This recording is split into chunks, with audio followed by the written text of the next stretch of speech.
بسم الله الرحمن الرحيم. السلام عليكم ورحمة الله وبركاته.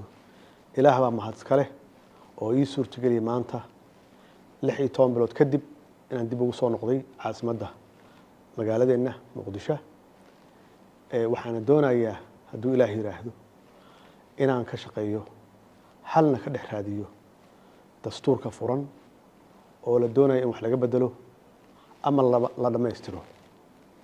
muwaadin kasta oo Soomaaliyeedna waxa laga rajeynayaa waxa laga doonayaa ugu horeeya madaxweynaha federaalka Soomaaliya baarlamaanka labadiisa gole dowlad goboleedyada madaxdooda iyo shacabka Soomaaliyeedba inay iyagu naftigoodu ay noqdaan xalka meesha ugu dambeysana oo la rabo in la gaarsiiyana ay tahay wadar ogol ay tahay in la ilaaliyo midnimada iyo wadajirka Soomaaliyeed ugu dambeynna waxaan kulligeena dan noogu jirtaa in la isku soo dhaweeyo dadka Soomaaliyeed iyo dawladooda.